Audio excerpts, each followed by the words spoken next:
Então sejam todos muito bem-vindos para mais essa noite de estudos, a última aula do curso Parábolas de Jesus Cristo, de A Igreja de Jesus Cristo dos Santos dos Últimos Dias. E nós hoje temos um tema bem diferente para discutir sobre essas parábolas, porque na verdade elas não serão parábolas em si. Alguns estudiosos nem consideram que elas sejam parábolas no sentido real da palavra. E eu achei bem interessante que no nosso curso, essas duas, o bom pastor e a videira e os ramos, tá? Que não são consideradas parábolas, estão incluídas. Então, já que elas não são de um jeito convencional classificadas como parábolas, eu farei a aula hoje um pouquinho diferente. Tá? Nós não debateremos tanto os aspectos históricos, mas eu separei diversas citações para que nós pudéssemos aqui discutir. Tá? Então, hoje a aula vai ser um pouquinho diferente. Vamos ver várias citações de autoridades da igreja sobre os versículos que estudaremos e vamos debater sobre eles. Então, vamos começar com João capítulo 10, que é onde está a analogia do bom pastor. Talvez seja um termo melhor do que parábola do bom pastor. E ele diz o seguinte, logo no versículo 1: na verdade vos digo, que aquele que não entra pela porta no curral das ovelhas, mas sobe por outra parte, é ladrão e salteador. Sobre esse versículo, existe um comentário bíblico que destaca o seguinte: que para a gente entender essa imagem, a gente deve se lembrar que esses apriscos orientais, eles eram grandes recintos abertos, eram bem grandes. E vários rebanhos eram conduzidos, então vários pastores conduziam seus rebanhos para aquele local assim que a noite caía. Só existia uma porta e um único pastor que ficava de guarda, enquanto os outros pastores, tá, iam para casa descansar. Então, pela manhã, esses pastores retornariam, tá? Eles são reconhecidos aí pelo porteiro, por aquele pastor de guarda. Eles chamam os rebanhos ao redor e conduzem para o pasto. E é discorrendo sobre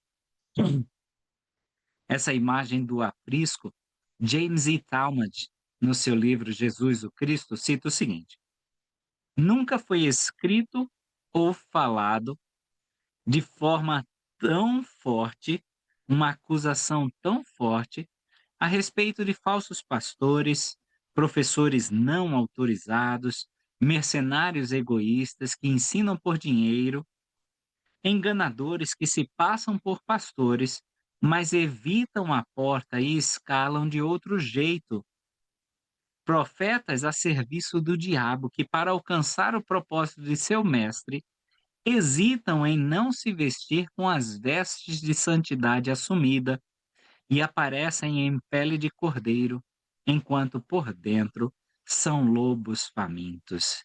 É isso que nós podemos ver na atualidade. Muitos desses falsos pastores que não são reconhecidos por aquele pastor que está de guarda. E aí me lembra muito uma imagem do templo, quando diz que é o próprio Senhor que está na porta. É ele que está de guarda, não são os anjos, mas é ele que está de guarda na porta.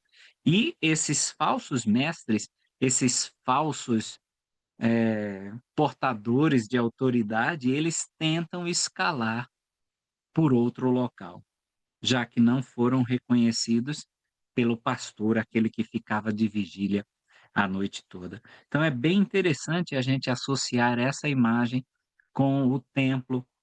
Tem muitos que vão querer dar o seu jeitinho, mas não há jeitinho. Precisa-se dos símbolos e dos sinais e estar vestidos apropriadamente para esse encontro com o pastor que está de guarda à porta, tá? Mas aquele que entra pela porta é o pastor das ovelhas, ou seja, vai ser reconhecido pelo guardião do aprisco, né, e vai ser concedido a ele a passagem pela porta. Aquele que está vestido com o garment do santo sacerdócio, aquele que possui os sinais e os símbolos do santo sacerdócio. E no versículo 3: a este o porteiro abre, e as ovelhas ouvem a sua voz, e chama pelo nome as suas ovelhas, e as traz para fora. O elder David B. Haight, ele disse o seguinte sobre esse versículo. Algum tempo atrás, há muito tempo atrás, né?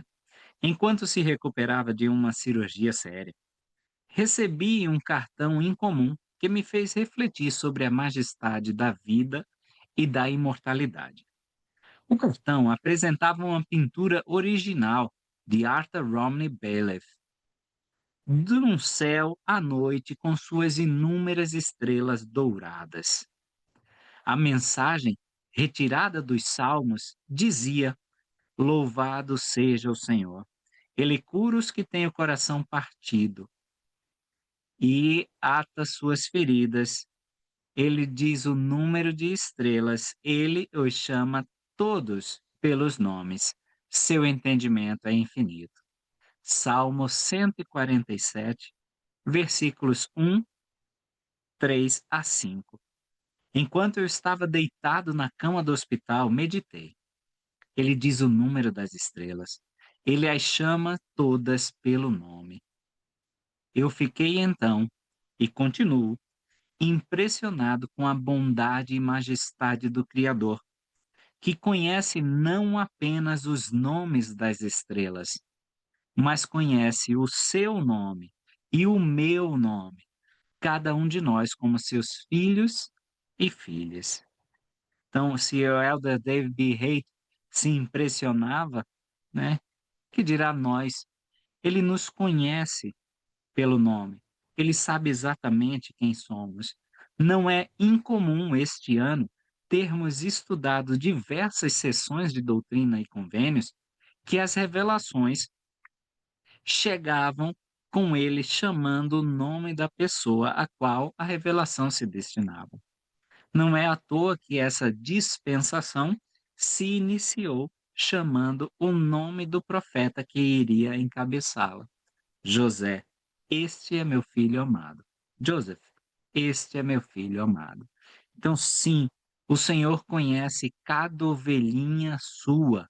Como diz no versículo 3, chama pelo nome as suas ovelhas. Ele sabe exatamente quem nós somos.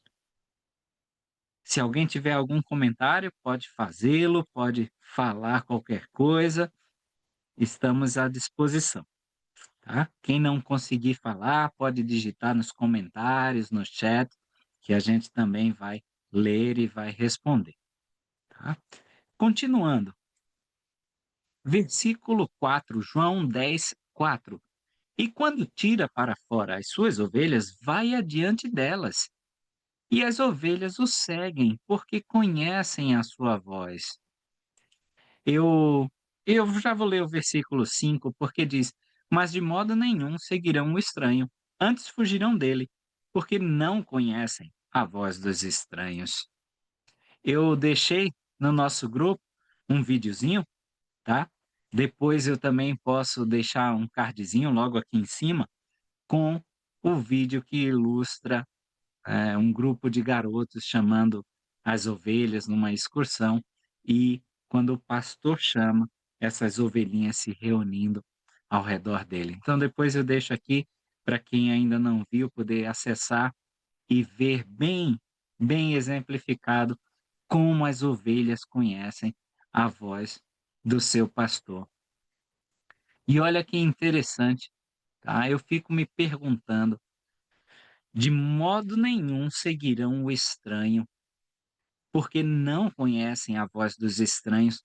A gente está conhecendo que voz? Estamos conhecendo a voz do nosso pastor ou a gente tem ouvido muito das vozes do mundo e conhecemos mais as vozes do estranho do que do nosso bom pastor, né? Nós podemos, né, ficar pensando a respeito disso. O elder Neil A. Maxwell disse o seguinte: definimos o véu como a fronteira entre mortalidade e eternidade. É também um filme do esquecimento que aborda as memórias de experiências anteriores. Esse esquecimento será dissipado um dia, e nesse dia veremos para sempre em vez de através de um espelho, como dito em 1 Coríntios 13:12. Não é de se admirar que o Salvador tenha dito que suas doutrinas seriam reconhecidas por suas ovelhas, que conheceríamos sua voz, que os seguiríamos. Portanto, não seguimos estranhos, lá no fundo de cada um de nós. Suas doutrinas tocam a corda prometida de familiaridade e ressaltam nossa verdadeira identidade. Nosso senso de pertencimento cresce, apesar do nosso senso de separação, pois seus ensinamentos agitam nossas almas, despertando sentimentos dentro de nós que, de alguma forma, sobreviveram sob as experiências incrustantes da mortalidade, tá? Então, sim, nós temos algo lá dentro que ressoa com essa voz do Espírito, com a voz do bom pastor. Se nós não estivermos acostumados a ouvir a voz de um estranho, o presidente Brigham Young, ele disse o seguinte sobre esse estranho: como na linguagem das Escrituras, podemos distinguir a voz do bom pastor da voz de um estranho? Alguém pode responder essa pergunta? Eu posso, é muito fácil, dizia Brigham Young. Todo filósofo na Terra, eu digo. Seu olho pode ser enganado, o meu também. Seu ouvido pode ser enganado, o meu também. O toque da sua mão pode ser enganado, assim como a minha, mas o Espírito de Deus, preenchendo a criatura com revelação e luz da eternidade, não pode ser confundido. A revelação que vem de Deus nunca é errada. É o Espírito da verdade e ele testemunha de Jesus, de seu Pai, das coisas que Deus fez pelos filhos dos homens e do que ele está fazendo agora. Nenhum homem na terra pode se enganar ao ver pelo olho da revelação, quando Jesus brilha sobre seu entendimento pela luz de seu Espírito. Agora, então, como vamos distinguir a voz do bom pastor da voz de um estranho? Pegue as palavras de Jesus. Ele diz: minhas ovelhas ouvem minha voz e me seguem. Um estranho não seguirão. Por quê? Porque eles não conhecem a voz de um estranho. Quando o indivíduo cheio do Espírito de Deus declara a verdade do céu, as ovelhas ouvem que o Espírito do Senhor penetra suas almas da forma mais profunda e se apodera de seus corações. Pelo testemunho do Espírito Santo, a luz surge dentro deles e eles veem e compreendem por si mesmos. É assim que o Evangelho deve ser pregado por todo elder em Israel. E por esse poder, todo ouvinte deve ouvir. Então é dessa forma que nós não seremos enganados no último dia. Vocês podem ver que antes de partir, o Salvador já advertia seus discípulos de que haveria falsos mestres, falsos cristos, mas que eles deveriam se concentrar naquela rocha que Pedro, tá, demonstrou, vamos dizer assim, quando falou com o Salvador: Tu és o Cristo, o Filho do Deus vivo. E aí Cristo diz: Bendito és tu, Pedro, porque não foi nem a carne, nem o sangue que te revelou. Ou seja, o Espírito. Quando o Espírito revela, a gente está conhecendo a voz do nosso bom pastor. O próprio profeta Joseph Smith já dizia que quem tem o Espírito tem revelação, porque o Espírito Santo é para isso, né? Então, se a gente realmente quer distinguir a voz do Espírito, a voz do bom pastor da voz do estranho, a gente deve cultivar o espírito. E o que é que vocês dizem para mim? Onde é que hoje eu posso achar vozes estranhas e que às vezes elas soam muito como a voz do bom pastor?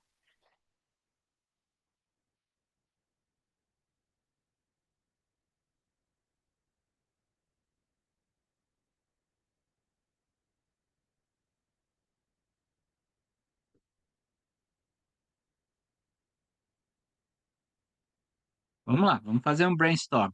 Onde é que eu acho essas vozes que soam às vezes bem parecidas com a voz do bom pastor?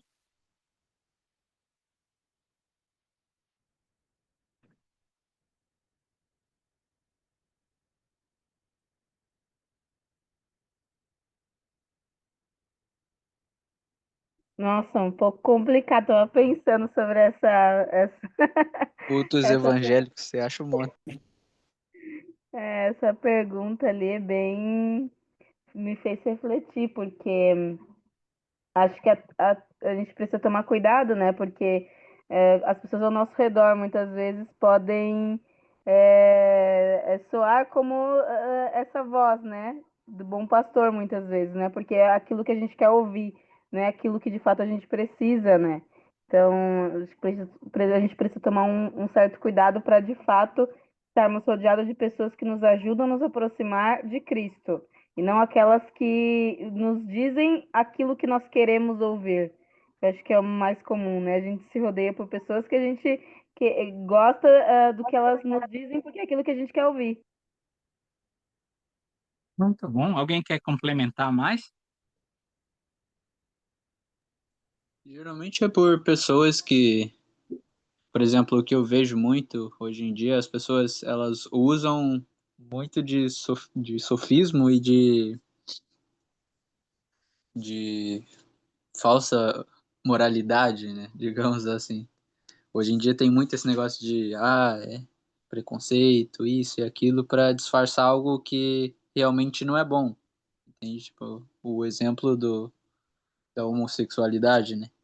As pessoas tomam o amor em si como algo que é realmente bom, né? É sempre a mesma estratégia de Satanás, utilizar uma verdade e misturar com mentira, né? Ah, se é amor, então todo tipo de amor é válido, mas em realidade é algo que é ruim e que as pessoas hoje em tudo o que elas acham que deve mudar, né? Por manipulação de Satanás, elas acabam utilizando isso, sabe? Utilizando da lógica, digamos assim, da racionalidade muitas vezes limitada do público para poder impor uma cultura ruim, sabe? Muito bom. Deixa eu, até atiçar um pouquinho mais essa discussão. Nós próprios, às vezes, somos essas vozes estranhas, Também, também. né? Talvez quando eu tento torcer um mandamento, dando uma explicação estranha por meio de uma voz estranha, né? Não pode ser, às vezes. Sabe o que me lembrou? Me lembrou a escritura lá de Efésios, Efésios capítulo 2, do 19 ao 21, ele diz: assim que já não sois estrangeiros, eu poderia trocar por estranhos, né? Nem forasteiros, mas concidadãos dos santos e da família de Deus, edificados sobre o fundamento dos apóstolos e dos profetas, de que Jesus Cristo é a principal pedra de esquina, no qual todo edifício bem ajustado cresce para o templo santo no Senhor. Então, olha só, quando a gente tem essa revelação, quando a gente está estabelecido na rocha, que é Jesus Cristo, com a rocha da revelação, a gente já não é mais estranho, a gente já não é mais estrangeiro nem forasteiro, ou seja, a gente já começa a ouvir a voz do bom pastor. E claro, é treino, concordam comigo? É treino. De tanto você conversar com uma pessoa, quando você ouve a voz dela no telefone, você reconhece prontamente, não é verdade? Quando te ligam que não diz quem é, você já sabe: "Opa, fulano", de tanto que você é familiar com essa voz. Então, eu queria aqui ideias de como é que eu posso ser familiar à voz do meu bom pastor. Como é que eu posso tornar essa voz tão familiar aos meus ouvidos que eu não vá cair em armadilha de estranhos? Conhecendo ele, né? Boa, e como é que eu faço para conhecer essa voz? Como é que essa voz pode ser tão íntima que eu não caia em cilada nenhuma? Revelação pessoal, Boa, bênção patriarcal. doença patriarcal, boa. Acho que a gente conhece mais sobre Jesus Cristo e seus ensinamentos através das escrituras, né? Quanto mais a gente lê e busca isso, mais a gente vai ter conhecimento e mais a gente vai conseguir distinguir, né? O que que é, como foi comentado, né? O que que seria essas sofismas que o pessoal coloca, né? Que mascarado de coisas boas que na verdade não são. Então, quanto mais a gente lê as escrituras e conhece a Jesus Cristo e a Deus, mais a gente vai conseguir discernir isso e estar de fato conseguindo ouvir a voz do verdadeiro pastor que é o Salvador, né? Muito bom, muito bom.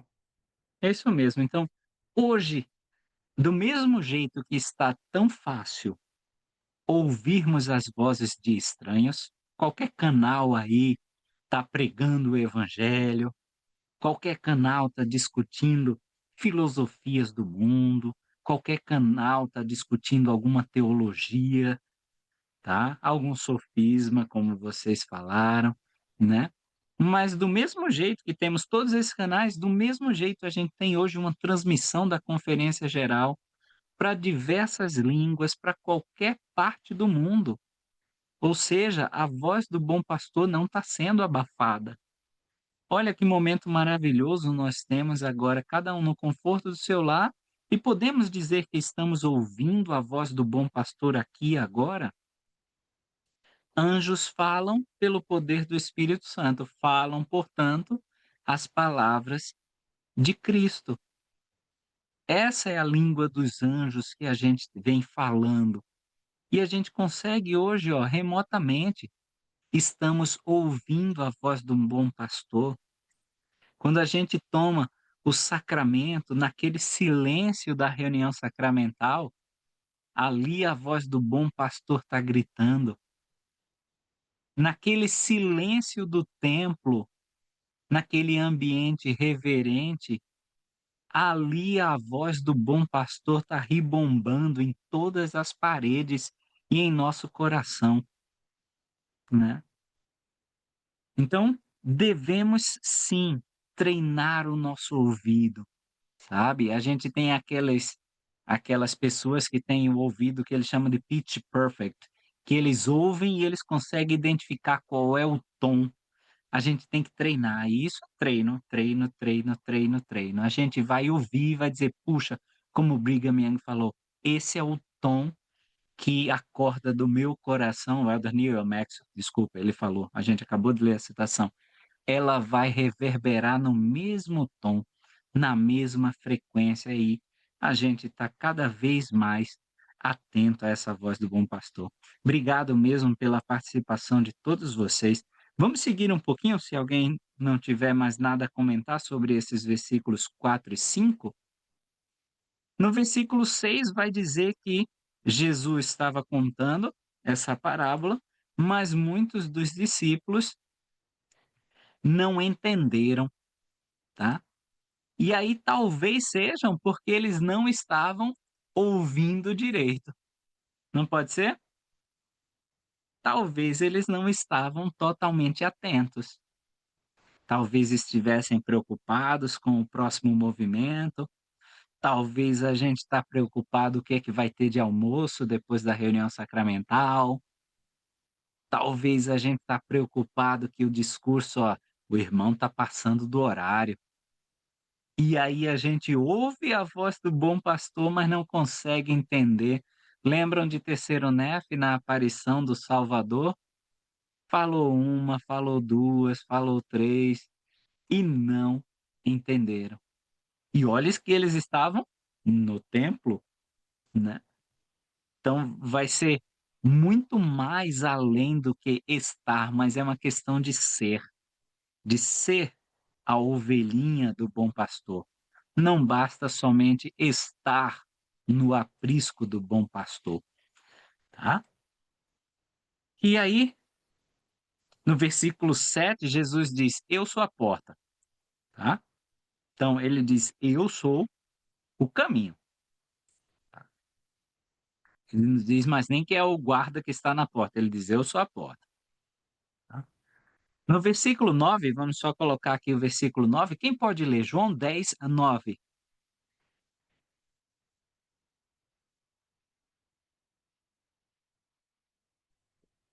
Eu sou a porta. Se alguém entrar por mim, salvar-se-á, e entrará, e sairá, e achará posto, e achará pasto. Pasto, muito bom, tá? Quando o Salvador aí ele diz que ele é a porta, o caminho, tá? Ele não está dizendo que é uma rota paralela ou que é uma rota alternativa. Ele é bem enfático quando ele diz que é o único caminho, tá? Não dá para entrar por outro lugar. A gente já viu no início dessa analogia que ele diz: aquele que tenta entrar por outro lugar é ladrão e salteador, né? É a principal escolha da nossa vida. A gente precisa encontrar Cristo. A gente deve se achegar a Ele da maneira que Ele ordenou. Sempre vai existir aquelas pessoas que vão dizer: ah, eu preciso de mais liberdade. Ah, esses mandamentos já são tão antiquados. Vê como a igreja vem mudando. E aí teve uma mudança essa semana agora, à medida que nós discutimos, teve uma semana.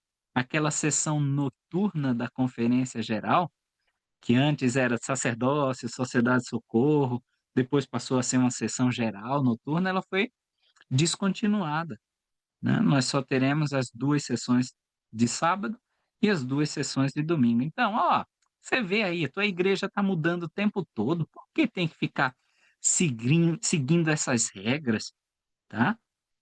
Aí eles vão dizer: "Ó, a gente precisa se atentar a tanto mandamento, doutrina, rito". Não era isso que o Senhor queria dizer, isso ele falou para o pessoal lá de 2000 anos atrás. Mas se a gente deseja as bênçãos prometidas a esse obediente, a gente deve escolher um único caminho, que é Jesus Cristo, tá? O pastor aí, ele é uma fonte inesgotável de alimento. Ele diz: aquele que entrar, aquele que sair, vai achar pasto. Esse pastor e o pasto, tá? Vai ter grama crescendo muito mais rápido do que as ovelhas podem consumir. E assim é com os discípulos do Senhor.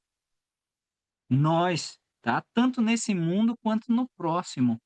Ele nos abençoa além da capacidade que a gente tem de receber tudo. Lembra até no dízimo, quando ele disse: Eu não vos abrir as janelas do céu, que vos advém a bênção tal que não poderás conter, né? E aí no Salmo 23 ele vai dizer: O Senhor é meu pastor, nada me faltará. Me faz deitar em verdes pastos, me conduz a águas tranquilas, restaura minha alma, guia pelos caminhos da justiça por causa de seu nome. Sim, ainda que eu ande pelo vale da sombra da morte, não temerei mal algum, pois tu estás comigo, tua vara e teu cajado me confortam. Preparas uma mesa diante de mim na presença dos meus inimigos, unges minha cabeça com óleo, tá? E por aí vai. Então vejam como são bênçãos prometidas para aqueles que entram e saem por essa porta.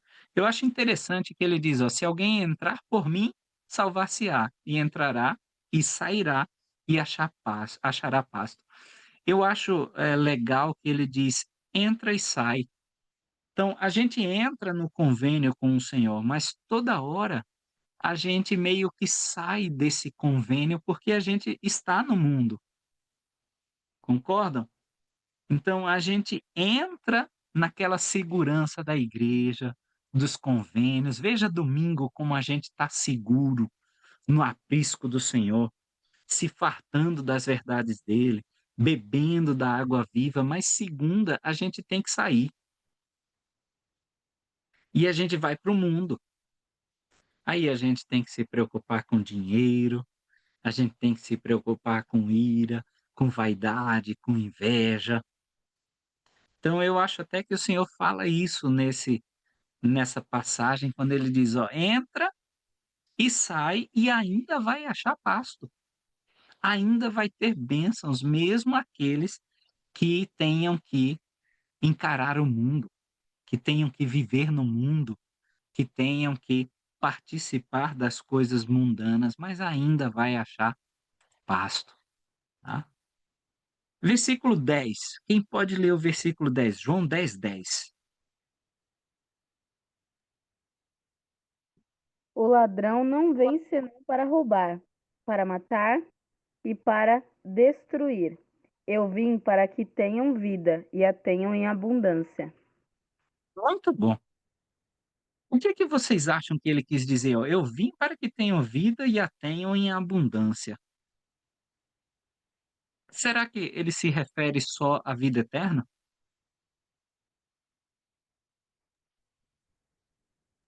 Eu Ou vim, alguém tem algum pensamento? eu vim para que tenham paz, alegria, esperança, confiança.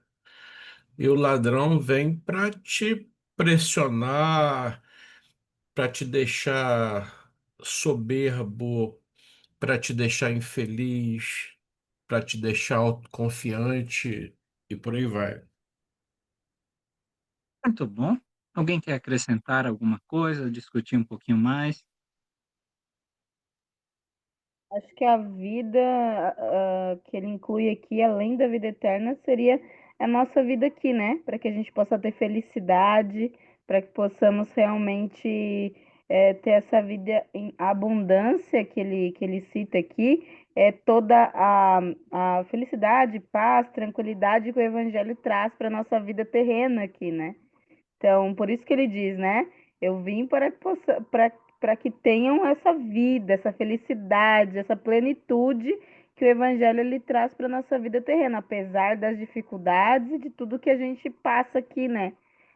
Então, se a gente tiver ancorado ali no evangelho, na rocha que é o Salvador, a gente consegue ter essa vida em abundância, mesmo em meio à dificuldade.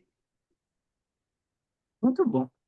Eu disse que essa aula ia ser diferente, né? Que a gente ia discutir os versículos com citações. E agora eu queria usar um filósofo do mundo, o Mário Sérgio Cortella, no seu livro Filosofia e Nós com Isso. Ele diz o seguinte, ó, sobre uma vida abundante. Uma vida abundante é aquela em que não há carências sem alternativas. Não há carência de saúde sem alternativa. Não há carência de trabalho sem alternativa. Isto é, uma vida abundante é quando qualquer carência de qualquer pessoa encontrará uma solução. Interessante isso, né? Então, uma vida abundante não é que a gente vai ter carência de perdão, mas a gente tem solução. Não é que a gente vai ter carência de bem-estar, mas a gente vai ter solução em Cristo. Não é que a gente vai ter carência de, sei lá, consolo, mas a gente tem solução em Jesus Cristo. Eu achei bem interessante quando li esse livro e me lembrou justamente dessa escritura. Não é que a gente não vai passar necessidade, vamos, e muita nessa vida, mas a gente tem solução. E a solução é Cristo.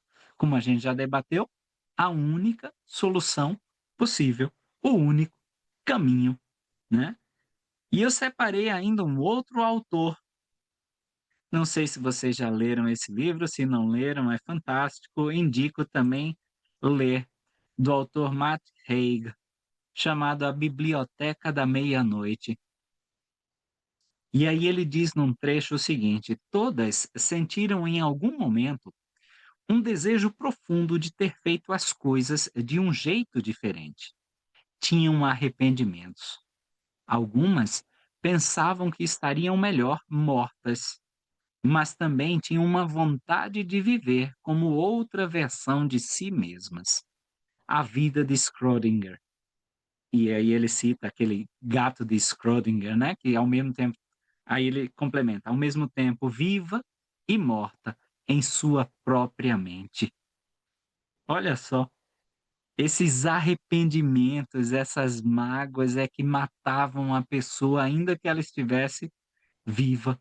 Viva e morta ao mesmo tempo, igual o gato de Schrödinger, né? Vivo e morto. Esses arrependimentos, eles podem ser curados em Jesus Cristo. E aí ele diz: eu vim para que tenham vida, para que não se sintam mortos com esse arrependimento, porque eu vim para sanar todas essas coisas. Eu vim como alternativa a essa tua carência de perdão, né? Então eu achei bem interessante mesmo. E pude aprender um pouquinho mais o que seria vida e vida em abundância, tá? E agora a gente chega no versículo famosão, versículo 11. Quem pode ler?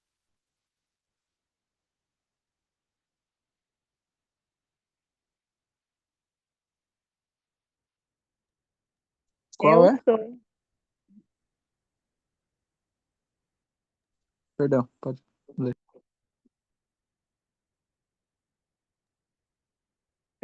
Eu sou o bom pastor. O bom pastor dá a sua vida pelas ovelhas. Muito bom, já é uma alusão a ele próprio, né? E aí, se a gente vai no grego, o bom, que é traduzido como bom, é kalos, tá? Que podia ter diversas traduções. Podia ser bonito, gracioso, excelente, eminente, escolhido, insuperável, precioso, proveitoso, apropriado, recomendável, admirável. Aí, numa segunda acepção, ele diz bom, excelente em sua natureza e características. Outra acepção, tá? Ele diz genuíno, aprovado. Outra acepção, louvável, nobre. Ainda outro significado, bonito por razão de pureza de coração e vida, e por isso louvável. Moralmente bom, nobre, digno de honra, que confere honra. E ainda ele diz que afeta a mente de forma prazenteira, ou seja, a dar prazer, que conforta e dá suporte. Olha, eu achei bem interessante a escolha da palavra para descrever o pastor que é Jesus Cristo, né?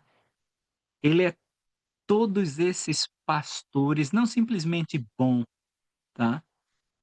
Mas ele é todos esses tipos de pastores que nós necessitamos, que é honrado e que vai nos dar honra, que é puro de coração, que vai afetar a nossa mente de forma prazenteira, que vai nos confortar, que vai nos dar suporte.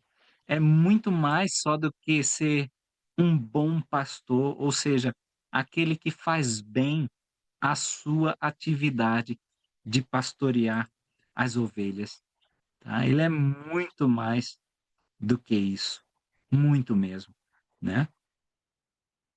Eu queria ir para o versículo 14, se vocês me permitirem.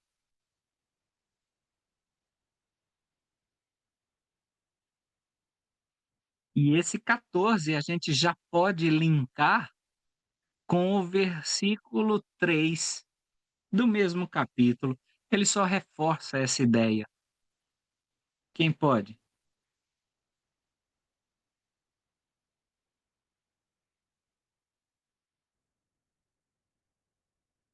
Estão escutando?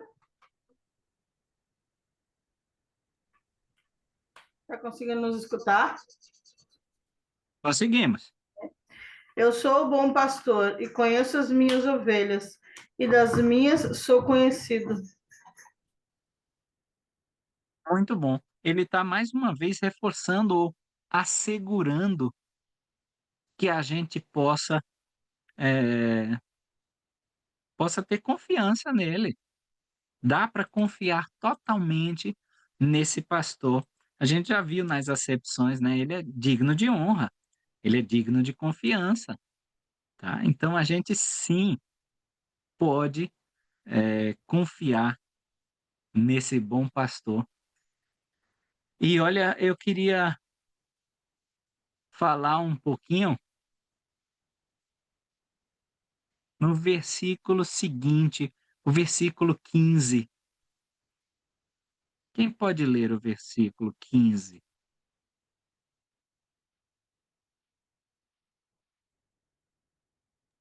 Eu. Assim como o Pai me conhece a mim, também eu conheço o Pai e dou a minha vida pelas ovelhas. Aham. Me chama a atenção aí essa preposição, minha vida pelas ovelhas, sabe? Aí, se você for para o grego também, a preposição vai ser em benefício de, ou seja, eu dou a minha vida em benefício das minhas ovelhas, ou seja, de todos nós. Ainda pode ser traduzido como para a segurança de, e dou a minha vida para a segurança das minhas ovelhinhas.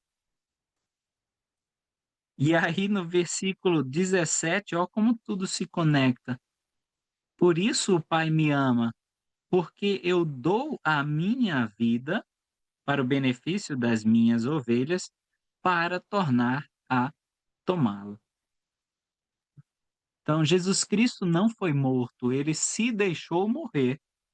Ele entregou a sua vida para que os seres humanos pudessem tirá-la, tá, dele. Mas ele disse: "Ó, eu dou de minha própria vontade. Vocês não têm esse poder de tirar a minha vida. Eu controlo a morte, tá? Mas eu permito que isso aconteça. Por quê? Em benefício de vós. Porque se não fosse assim, não teria sacrifício expiatório. Então, eu deixo que tirem a minha vida para que vocês possam também ter a mesma vida. Eu acho interessante também que ele diz: "E dou a minha vida pelas ovelhas", tá?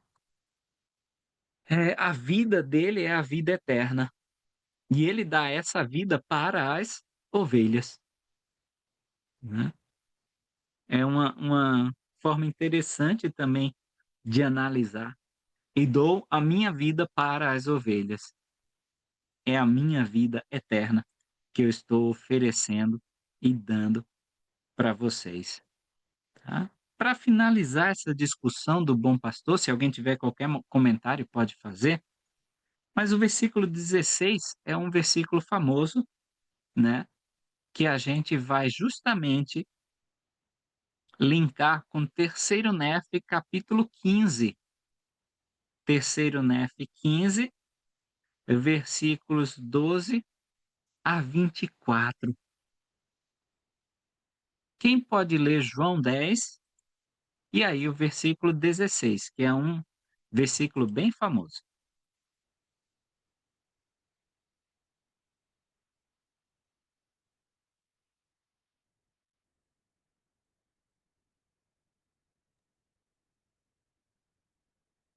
Ainda tenho outras ovelhas que não são deste aprisco. Também me convém conduzir estas, e elas ouvirão a minha voz, e haverá um rebanho e um pastor.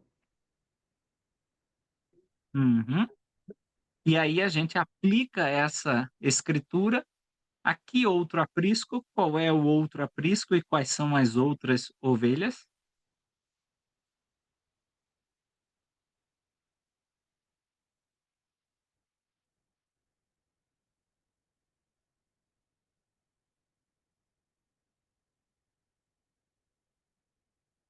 É uma referência ao continente americano, aos americanos, América do Norte, América Central, América do Sul.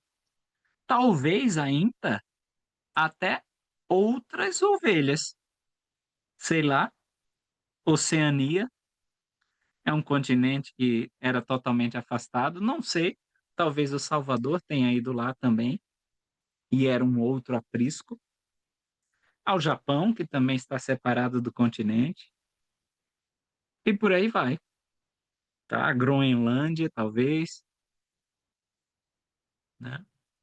Não sei, mas o Senhor, ele tem esses vários apriscos, do mesmo jeito que ele diz: "Na casa do meu pai há muitas moradas".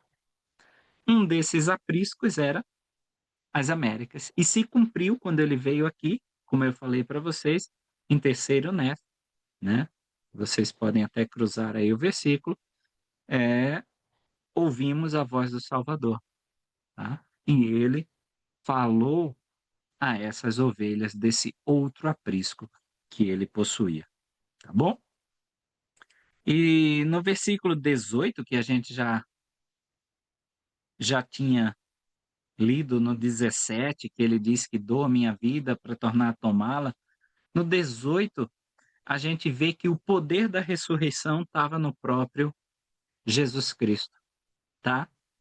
É um dos poderes que talvez seja concedido ao homem no final dos tempos, depois da ressurreição, tá? É uma das chaves que nós ainda não temos nesta vida, da ressurreição. Não estou dizendo reviver alguém, tá?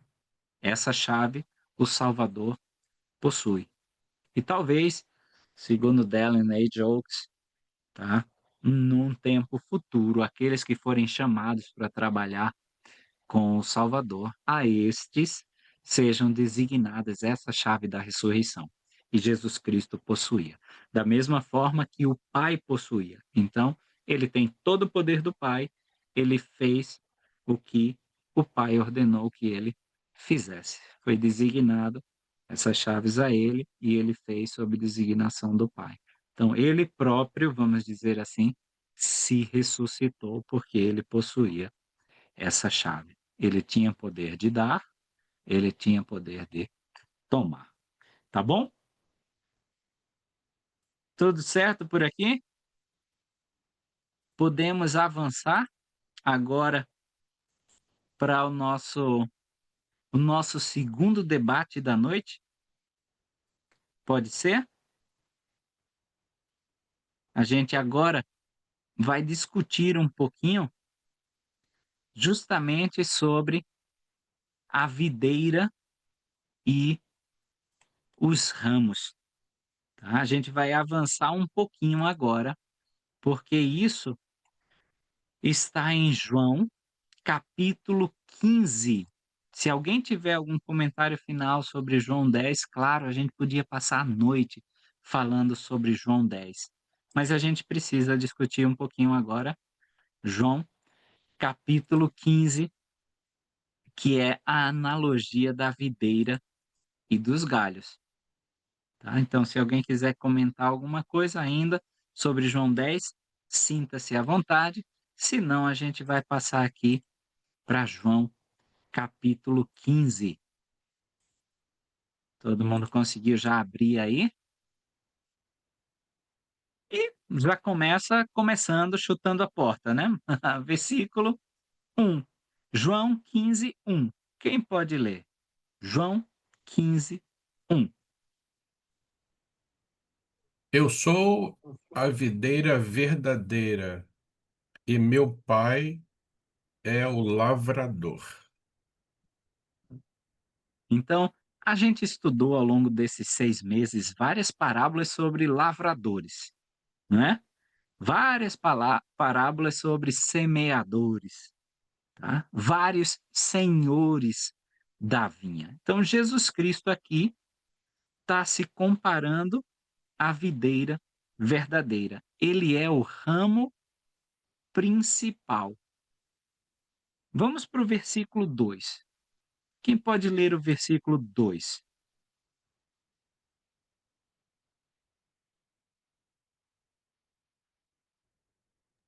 Todo ramo que está em mim dá fruto, ele o tira e limpa todo ramo que dá fruto, para que dê mais fruto.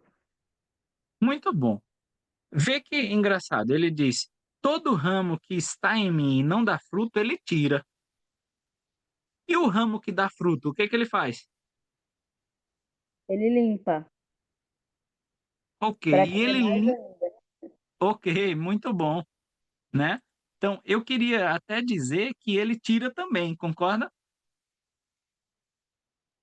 Sim, que é uma limpeza, nada mais é do que você tirar, né, o que está talvez em excesso. Isso, muito bom.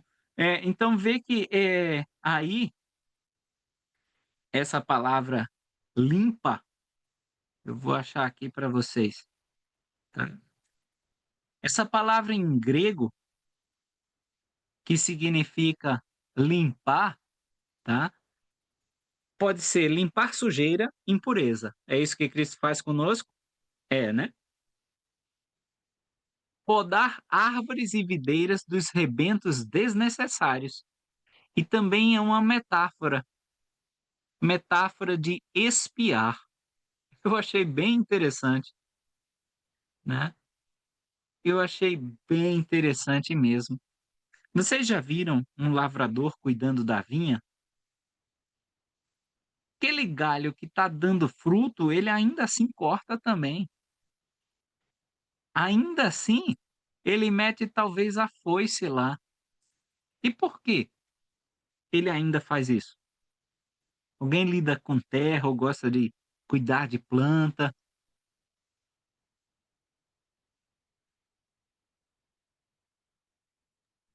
Geralmente é para tirar as ervas daninhas, né? Aquelas coisas que são impróprias ali junto né, das flores, das nossas plantações, assim, né? Bom, muito bom. O que Crescer, né? mais? Uma planta, ela, por exemplo, ela tem o potencial de crescimento, como uma goiabeira, por exemplo. Se você coloca ela num canteiro pequeno, ela vai precisar de certos nutrientes e de certo espaço, né? Só para ela. Aí depois pode talvez começar no vasinho, aí depois mudar de vaso para um maior, aí mudar para terra direto, aí tirar ela de novo da terra e colocar num espaço maior, entende? Creio eu que seria isso. Muito bom. Deixa eu citar o elder Spencer J. Condy. Ele diz o seguinte, ó: se os galhos não forem podados, uma árvore frutífera pode logo se tornar um arbusto gigante, cujos galhos fracos e frágeis não conseguem sustentar o fruto grande e suculento que a árvore deveria produzir. Aí, ele diz, continua dizendo: assim como os galhos precisam ser encurtados para serem fortalecidos, o próprio fruto muitas vezes precisa ser desbastado para permitir que uma flor se torne uma grande maçã, em vez de permitir que 4 flores produzam frutos pequenos e insignificantes. Não é interessante? E quando eu li essa citação preparando a aula para vocês, me lembrou que ultimamente a gente tinha falado que os humilhados seriam exaltados. E olha como eu achei interessante, quando você está se tornando um galho muito grande, quais são os perigos da gente se tornar um galho muito grande distante da videira verdadeira?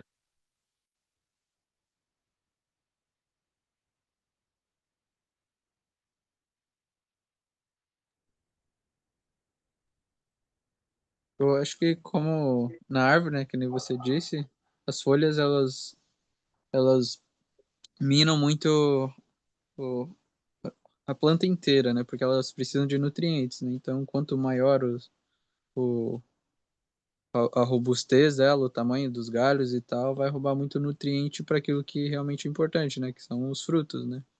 Então, deve-se então cortar para poder focar o nutriente que está tendo nos frutos, né? Que é o mais importante. Creio eu que seria uma analogia boa. Essa aula é até muito boa para mim, porque eu lembrei muito do que eu estou passando agora, né?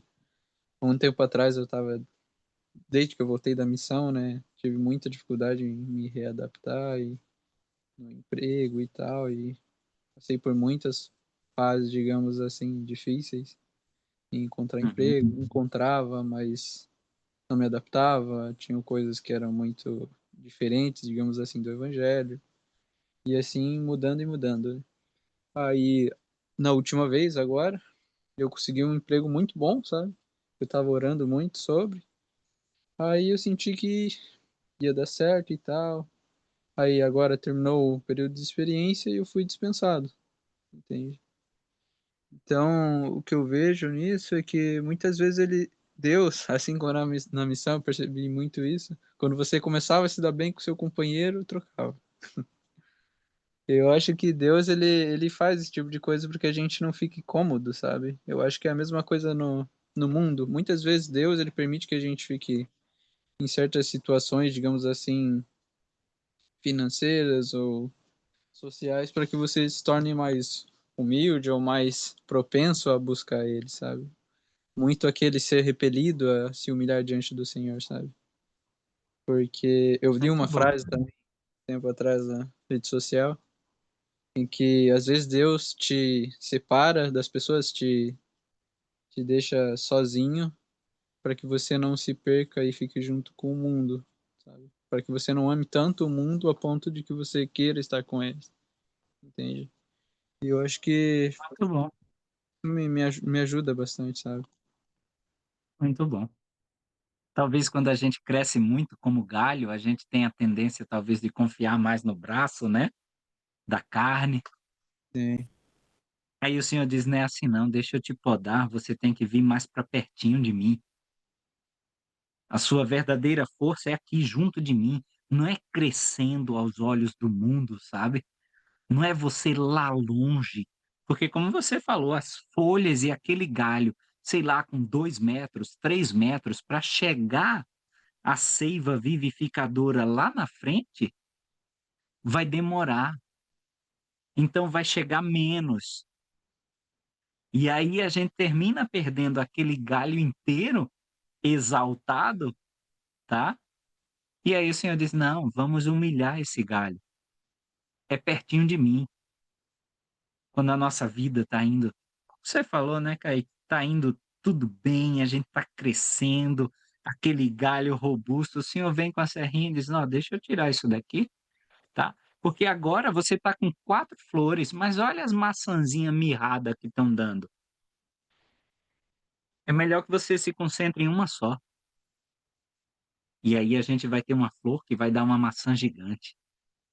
Então aquelas 4 que iam ser vendidas por alguns centavos, essas daqui, essa grandona, apesar de ser uma, vai ser vendida por vários reais. Pode ir no mercado, vê aí umas maçãs importadas, não sei o quê, bonitas, parece aquelas maçãs de filme da Branca de Neve, né.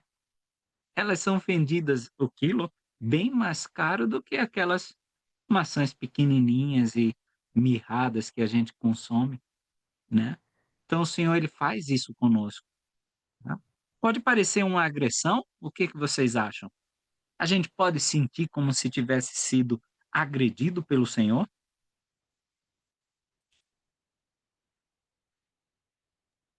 Acho que de início, quando a gente não compreende, sim.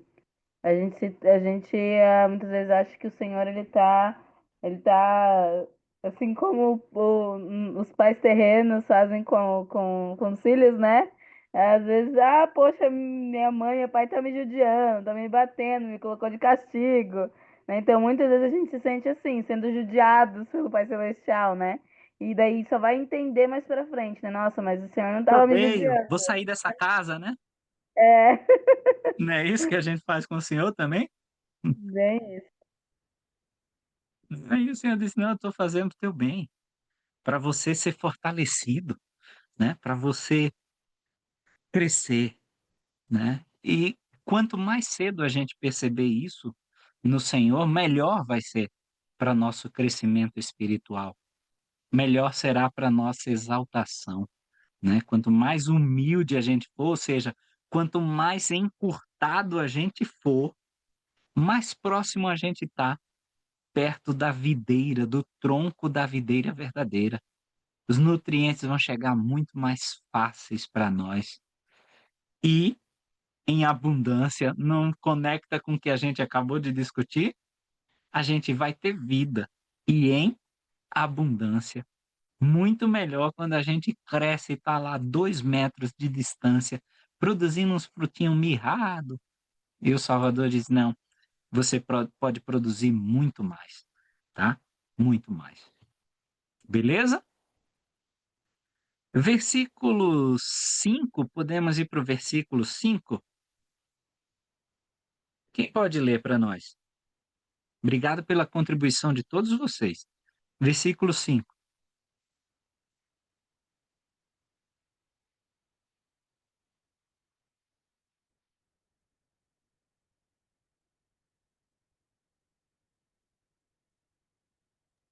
Nossa, isso é uma pancada, hein? Eu sou a videira. Eu sou a videira, vós os ramos.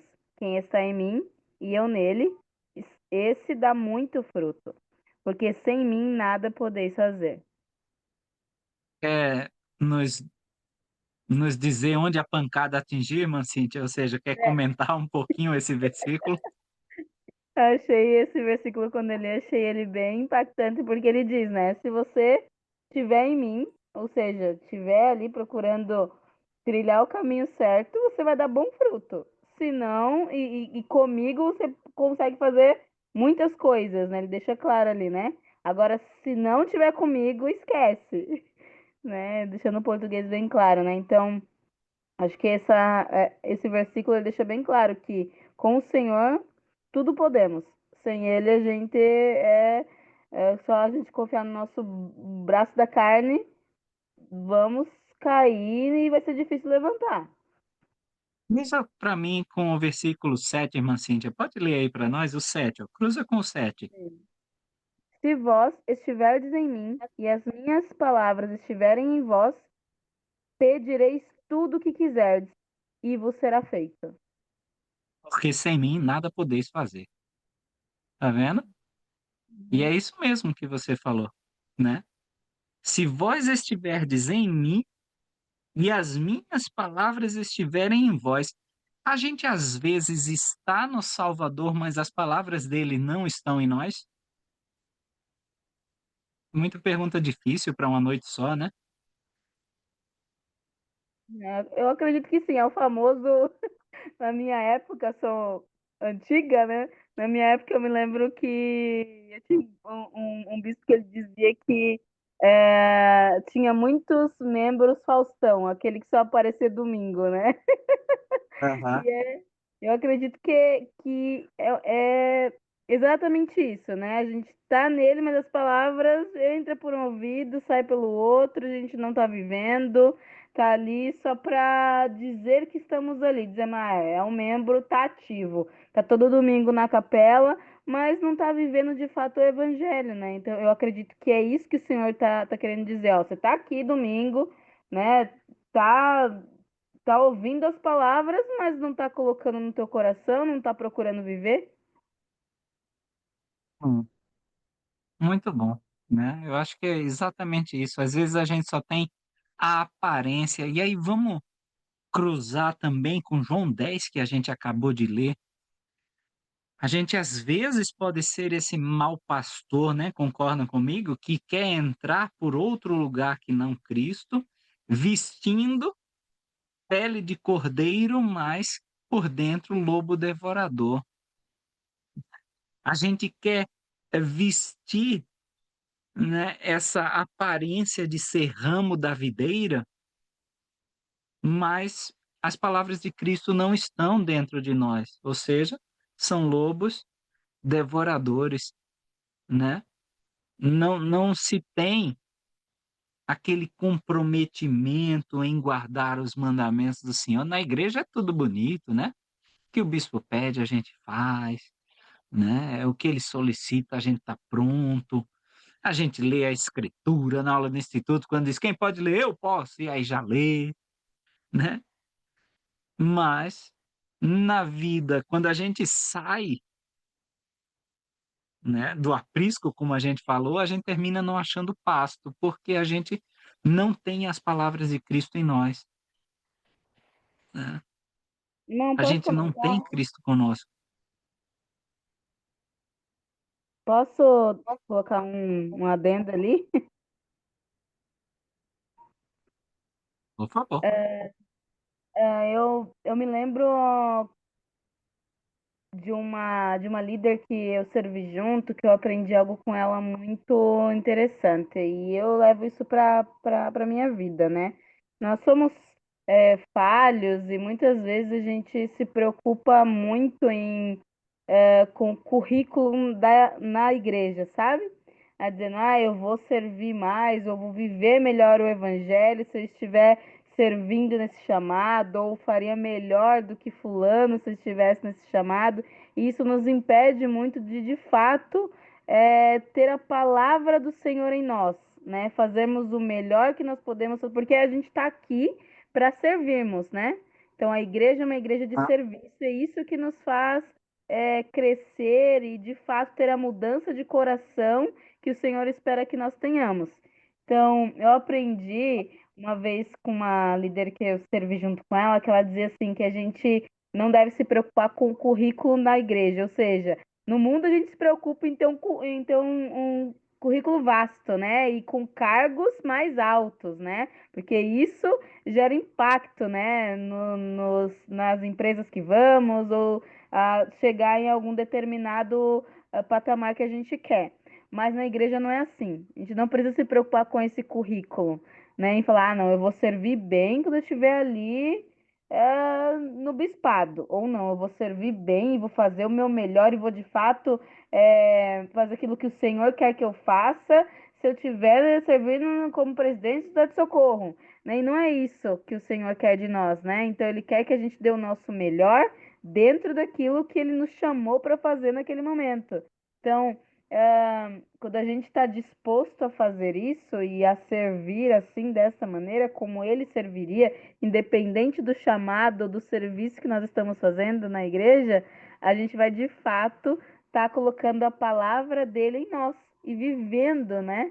Então, eu aprendi isso e achei muito interessante, que realmente muitas vezes a gente esquece disso, a gente coloca muito isso na nossa cabeça que precisamos, não.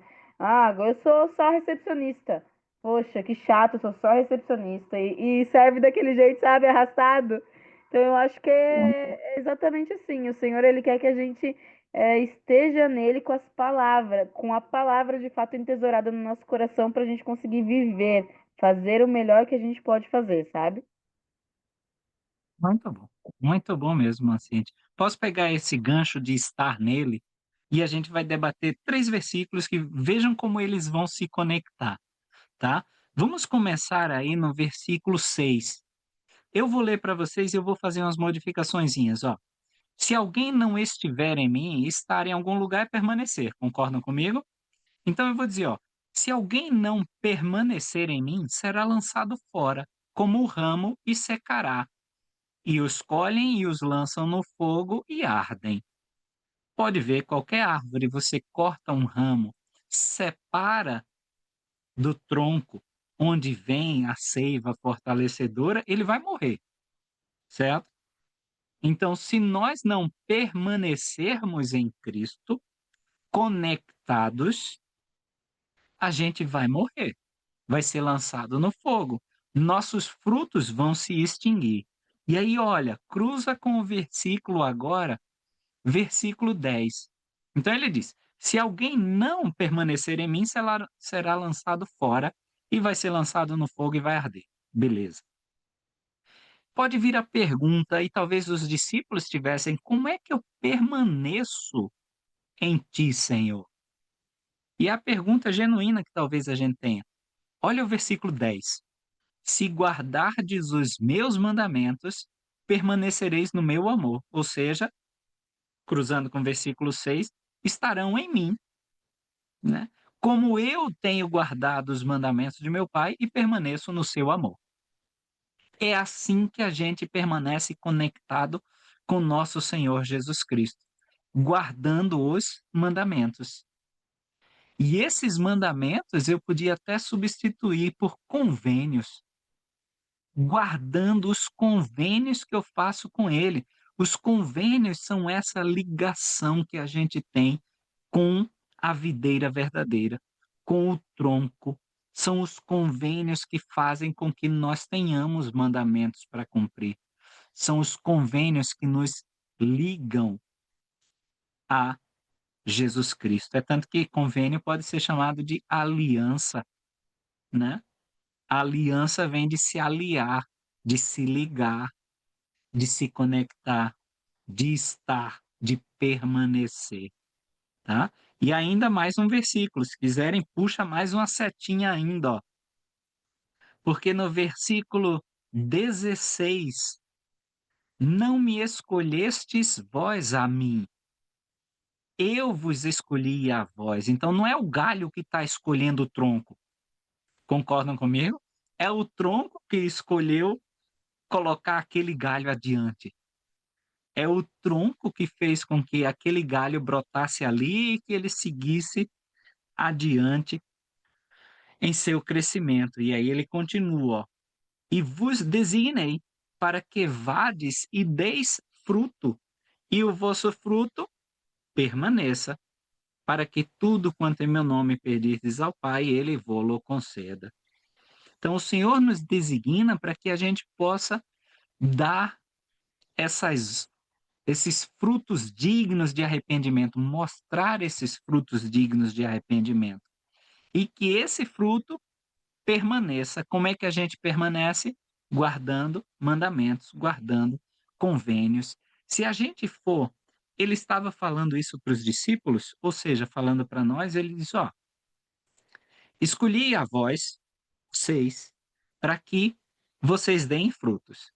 Se esse fruto a gente considerar que é fazer com que a palavra de Deus germine em outro coração, ou seja, a obra missionária, eu darei frutos para ele, né? Como a gente leu no livro de Mórmon, que Amon se regozija quando encontra os irmãos, porque tinham muitos feixes nas suas costas, muitos frutos, né? Se a gente considerar que outras pessoas convertidas serão esses frutos, o que que o Senhor espera que esses convertidos façam?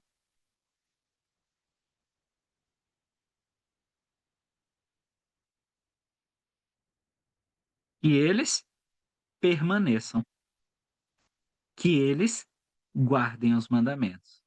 Então, mesmo na obra missionária, tá? Talvez seja uma demonstração para nós, a gente dá fruto, mas esse fruto tem que permanecer. A gente tem que preparar esse fruto para ele permanecer na videira verdadeira. Não é aquele batismo que depois do batismo a gente vai largar. Eu falei para vocês que para permanecer é guardar mandamentos. Mandamentos a gente poderia até substituir por convênios. É tanto que nosso trabalho só termina, e eu vou colocar entre aspas, quando? Quando um membro novo vai onde? Ao templo? Templo. E olhe lá, né? Então, quando toda a família dele está selada no templo, a gente pode dizer, vou dar uma respirada, né? Porque aí o fruto está permanecendo, ou seja, guardando mandamentos, ou seja, cumprindo convênios, tá? Claro, a gente podia ficar mais uma vez a noite toda, né? Mas a gente vai fazer mais alguns comentários antes da gente encerrar sobre essa videira verdadeira. Olha como ele repete a questão da abundância da vida. Vê o versículo 11, quem pode ler?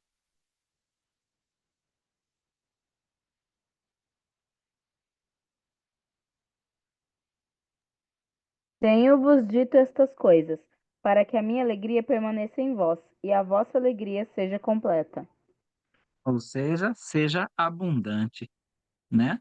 Então, para que a minha alegria, ó, permaneça em vós. Então, essa felicidade dele vai permanecer conosco se a gente permanece nele. E a alegria seja abundante, seja completa. E ele dá um mandamento. Ele diz que permanece no Pai quando ele guarda mandamentos.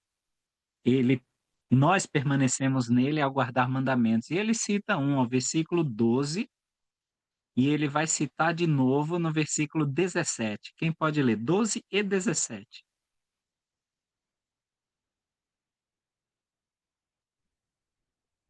O meu mandamento é este, que vos ameis uns aos outros, assim como eu vos amei. Isto vos mando, que vos ameis uns aos outros. O meu filho, dia desses, a gente estava lendo Doutrina e Convênios, ele perguntou: pai, por que o Senhor repete tantas vezes a mesma coisa? E aí eu jogo essa pergunta para vocês, depois eu digo o que responder para ele. Mas por que vocês acham que na mesma alegoria o Senhor diz: é isso que eu estou mandando, que vos ameis uns aos outros? Por que ele repetiu? Tão próximo.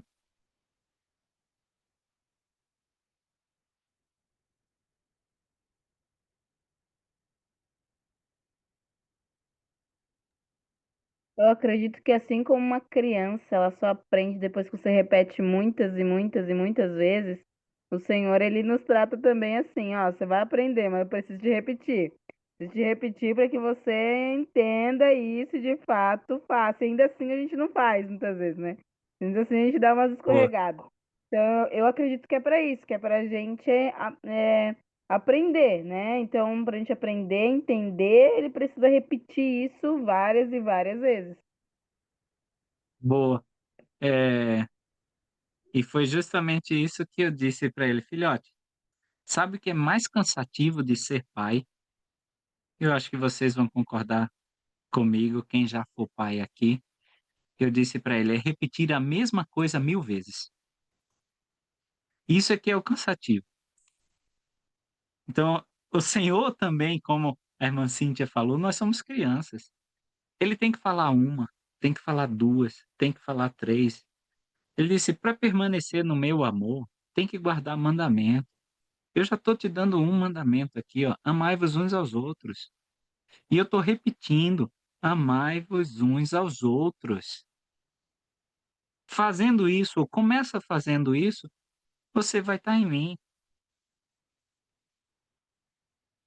Eu vos designei para que deis fruto e vosso fruto permaneça. A gente não fica em cima daquele membro novo 1 ano porque a gente o ama. A gente está cumprindo com esse mandamento para que vos ameis uns aos outros. Eu estou no teu pé porque eu te amo. Você precisa estar no celeiro do Senhor. Você precisa estar conectado a Ele por meio dos convênios. Não é porque eu quero encher teu saco.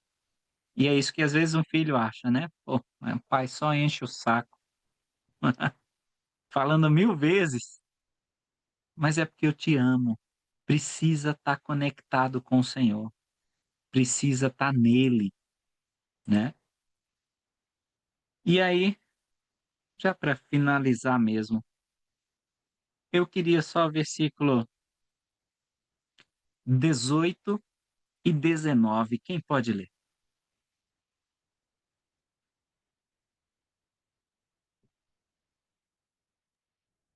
Se o mundo vos odeia, sabei que primeiro do que a vós me odiou a mim.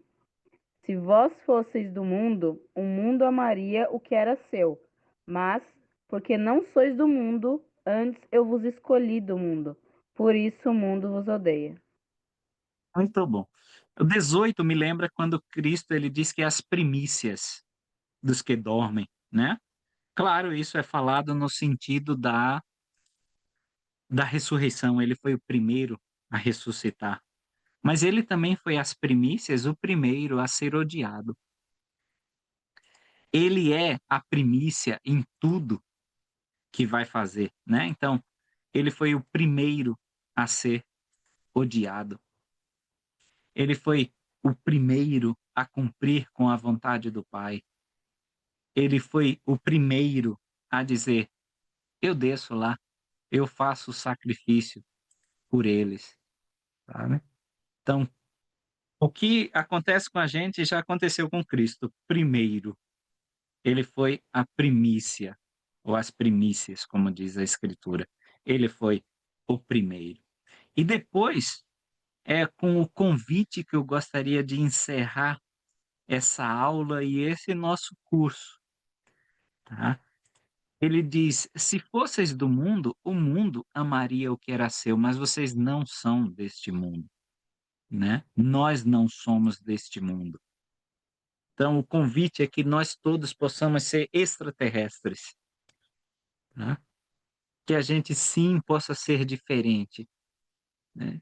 Que a gente não possa ser em nada desse mundo, que nossos costumes sejam diferentes, que nossos pensamentos sejam diferentes, que nosso modo de falar seja diferente, que nosso carinho pelas outras pessoas seja diferente, que nossa família seja diferente, que o modo de encarar a vida seja diferente, para a gente poder fazer a diferença.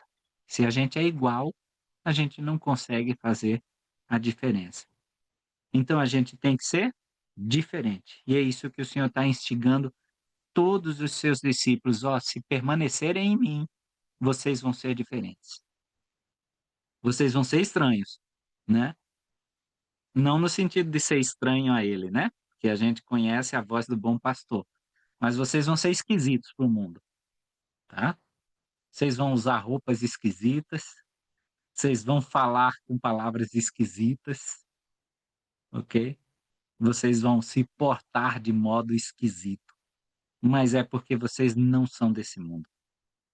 Vocês são de outra esfera, tá?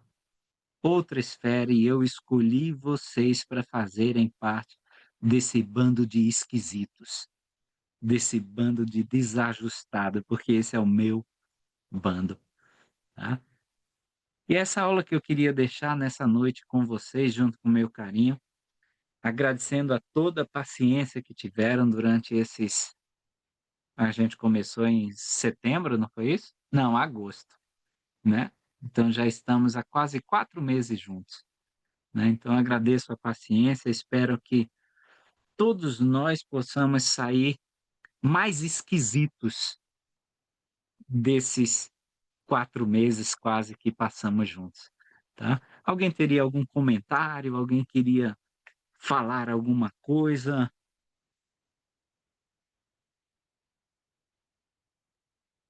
Só agradecer mesmo, irmão Pedrosa. As aulas foram muito boas, acrescentou bastante, pude aprender muito e só agradecer mesmo. Muito obrigada pelo tempo que o senhor disponibilizou e por tudo que nos ensinou. Eu que agradeço vocês, a oportunidade. Ah, Mas nós, alguém gostaria de falar algo? nós também gostaríamos de agradecer muito, né? Semana passada, o presidente do SEI, né, estava aqui na nossa aula e eu ainda comentava com ele, né, que eu tinha um certo medo, né, da Alice fazer aulas online, mas com você, né, ela se sentiu muito à vontade, embora seja online, né, porque eu chamo para as aulas e ela vem rápido, né, e ela pinta os desenhos, né, com tanta vontade e ela fica prestando atenção, né, então no modo dela ela está aprendendo, né? Então para mim é gratificante ver o esforço que você faz para incluir a Alice ali no meio de dito pessoas normais, né? E Alice, embora ela já esteja salva, né? Ela tem que passar por tudo que a gente passa aqui. E é maravilhoso ver quando pessoas como você, Gustavo, faz com que ela seja incluída no meio de nós, né? Então a gente agradece muito, muito mesmo esse amor, né? Esse carinho e as aulas maravilhosas que a gente teve ao longo desse ano. E saber que pessoas como você fazem a diferença na nossa vida, levando ao Evangelho de Salvador. Muito obrigada, tá? Obrigado, irmã Maria. Eu recebi com carinho o seu vídeo, agradeço mesmo, tá? Toda a confiança que depositaram. Espero, claro, que a gente se encontre muitas e muitas vezes para falar dessa videira. Obrigado mesmo, tá? Então, você falou, a Alice é diferente, é por isso que ela já é salva, que nós possamos ser diferentes como a Alice, né? O Senhor está dizendo, vocês não são desse mundo, vamos ser diferentes, tá? Então, obrigado mesmo pelo carinho. Obrigado a todos vocês que nos acompanharam, tá bom? A gente vai se encontrar outras vezes por aí, mas eu gostaria só de finalizar, então, se não houver mais comentários, prestando meu testemunho. Ele é nosso Salvador. Ele é nosso Redentor, tá? Ele é nosso bom pastor. Ele é aquele que cuida com carinho da sua vinha, ou seja, nós, para que a gente possa ter esses galhos fortes, dando frutos robustos, e a gente possa ter a vida que ele tem, né?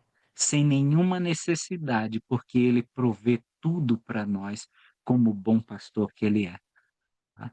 E esse é o testemunho que eu gostaria de prestar nesta noite, e é no nome sagrado de nosso Salvador e Redentor, Jesus Cristo. Amém. Amém.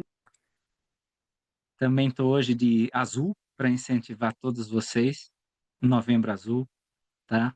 Se tem um homem que você ama por aí, pai, mãe, avô, a mãe não, né? Desculpa, o mês da mãe foi passado, Outubro Rosa, tá bom?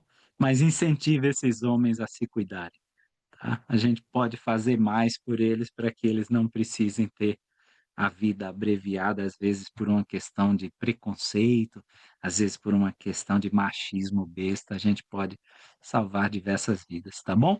Obrigado, turma, mais uma vez, por todo o carinho que dispensaram para mim e pelo conteúdo que a gente ministrou. Espero que a gente tenha conseguido acrescentar um pouquinho que seja, e é assim, de grão em grão é que a galinhazinha vai enchendo o papo, né? De grão em grão, de degrauzinho em degrauzinho, a gente galga até o mundo celestial, tá? E juntos. A salvação é junto. A gente vai estar lá juntos, nada de separado, tá bom? Uma boa noite a todos. Vamos encerrar com uma oração. Irmão Mário, pode fazer a oração para nós? Irmão Mário hoje está meio quietinho. Tá ok. Amoroso Pai Celestial, nós te agradecemos por esses meses tão especiais, tão edificantes, aonde podemos juntos ouvir o sussurro do Espírito Santo em cada aula que tivemos e aumentando a nossa fé, o nosso testemunho no teu Evangelho. Nós te agradecemos, Pai, pelo nosso querido instrutor, o irmão Gustavo Pedrosa. Agradecemos pela disponibilidade dele, pelo carinho, dedicação e o amor que ele tem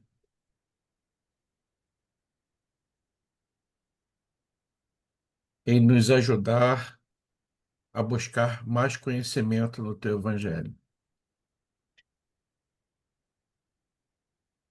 Nós rogamos-te, Pai, nesse momento, uma bênção para todos nós, de saúde, sabedoria, proteção e que o Senhor permita que as janelas do céu se abram para as nossas necessidades físicas, emocionais e profissionais também. Como teus filhos e alunos deste curso, rogamos uma bênção especial para o nosso querido professor. Que o Senhor atenda às necessidades dele e dá a ele também saúde e a tua proteção. Bondoso Pai Celestial, nos ajude a ter um final de ano com felicidade e esperança de um ano melhor em 2026. Rogamos-te uma bênção para todos os missionários no campo, para toda a juventude da tua igreja, para que eles possam estar sempre firmes neste evangelho. Abençoe o nosso querido profeta, guarde-o, proteja e permita que ele esteja sempre em sintonia contigo para passar as boas novas para as nossas vidas, para o teu evangelho. Bondoso Pai, perdoe os nossos pecados e as nossas imperfeições e nos ajude a sempre nos mantermos firmes no teu evangelho. Essa é a nossa oração que fazemos ao Senhor, agradecendo e pedindo essas bênçãos. É em nome de Jesus Cristo. Amém. Amém. Amém. Obrigado, irmã Mari. Obrigado a todos vocês, a Alice, a Maria, o Kaique, a irmã Cíntia que estavam aqui, a todos aqueles que estão acompanhando pelo YouTube. Obrigado. A gente se vê por aí. Lembrando que ano que vem, Velho Testamento. Então, eu vou estar fazendo também todas as aulas online. Quem quiser entender o Velho Testamento, está sendo o meu convidado aí para ano que vem. Tá bom? Obrigado, turma. Bom final de ano a todos vocês. Tá? Que o Senhor possa abençoar o Natal de vocês e o ano que se inicia também aí futuramente. Tá bom? Um abração para todos. Tchau.